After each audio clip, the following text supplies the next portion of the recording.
जी students, आज जो हम प्रोग्राम करने जा रहे हैं वो इफ़ एल्स स्ट्रक्चर को यूज़ कर रहे हैं। और इसके लिए मैंने जिस प्रोग्राम का इंतखाब किया है वो है इवन और ऑड नंबर फाइंड करना। एक नंबर जो है वो यूज़र इनपुट करेगा और उसे हम इफ़ एल्स स्ट्रक्चर के थ्रू प्रूव करेंगे कि वो इवन है या ऑड है।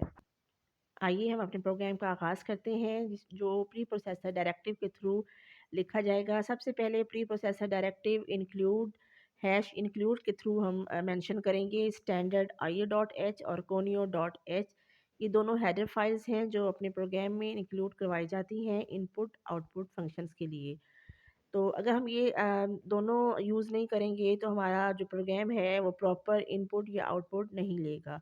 उसके बाद वॉइड मेन आ जाता है और फिर हमने इंटीजर टाइप का एक वेरिएबल लिया है नम, जिसमें हम कोई भी वैल्यू देंगे और उसको चेक करेंगे कि ये इवन है या ऑड है। उसके बाद प्रिंट एफ और स्कैन एफ फंक्शन जो हम अपने लास्ट वीडियो में इसके बारे में आपको बता चुकी हूँ कि ये प्रिंट एफ आउटपुट फंक्शन है और स्कैन एफ जो है वो इनपुट का फंक्शन है। प्रिंट एफ के थ्रू हम एक स्ट्रिंग को आउटपुट देंगे एंटर आ नंबर। ये मैसेज है यूज़र के लिए कि वो कोई भी नंबर एंटर करे। उसके बाद स्कैन एफ में पहले फॉर्मेट स्पेसिफायर दिया गया है, फॉर्मेट स्ट्रिंग में डबल कोट्स के अंदर इसको क्लोज किया गया है परसेंटेज डी। ये इंटीजर टाइप का फॉर्मेट स्पेसिफायर है। इसका मतलब ये है कि हमारी जो वेरिएबल में वैल्यू होगी वो इंटीजर टाइप की होगी।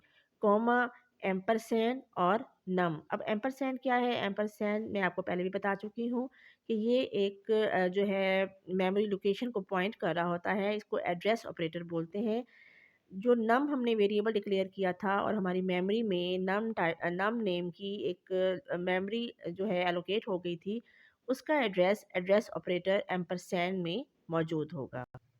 अब नेक्स्ट स्टेटमेंट ये है कि हम इस नंबर को जो नम में मौजूद है जो वैल्यू उसको हम 2 से डिवाइड करेंगे नम मॉड 2। अगर तो if num mod 2 is equal to 0, अगर तो वो 0 है। स्टूडेंट्स, आपको पता है कि इवन नंबर के लिए ये ज़रूरी होता है कि रिमाइंडर 0 आए। तो ये मॉड्यूलस ऑपरेटर जो है हमें रिमाइंडर दे रहा है नम मॉड 2 इज़ इक्वल टू 0, यानी रिमाइंडर 0 आ रहा है। तो ये क्या होगा कि ये हमारा जो नम में जो वैल्यू होगी इसका मतलब है कि ये इवन है। लेकिन एल्स पोर्शन में जब हम आएँगे, अगर इफ़ की कंडीशन हमारे पास फ़ॉल्स होगी, नम मॉड 2 0 नहीं है, तो वो उसके एल्स पोर्शन पे आ जाएगा। एल्स में हम प्रिंट एफ में जो हमने आउटपुट देनी है कि नंबर जो है वो ऑड है। तो आपने देखा कि फॉर्मेट स्पेसिफायर में जहाँ पर परसेंटेज डी लिखा हुआ है, इस जगह पर अगर यही हम प्रिंट एफ कर रहे हैं तो इसकी जो कॉरेस्पॉन्डिंग वेरिएबल होगा वो नम होगा और इसकी डाटा टाइप भी इस वेरिएबल से मैच होनी चाहिए। दोनों को कंपैटिबल होना चाहिए। परसेंटेज डी चूँकि इंटीजर के लिए होता है और नम की डाटा टाइप भी इंटीजर है, तो ये जो नम की वैल्यू होगी उसको प्रिंट करेगा, ठीक है? तो अब ये देखिए आपके सामने है कि अगर if num mod 2 is equal to 0 है, तो उसने ये स्ट्रिंग प्रिंट करवानी है कि नंबर जो है वो इवन है, एल्स नंबर जो है वो ऑड है। तो उसके बाद स्टूडेंट्स ये देखिए ये गेट ch का आपको फंक्शन नज़र आ रहा है। गेट ch का मतलब होता है कि ये गेट करैक्टर, यानी ये उस वक़्त तक यहाँ पे आउटपुट स्क्रीन पर मौजूद रहेगा जब तक कि इसको कोई भी की जो है वो इनपुट ना की जाए।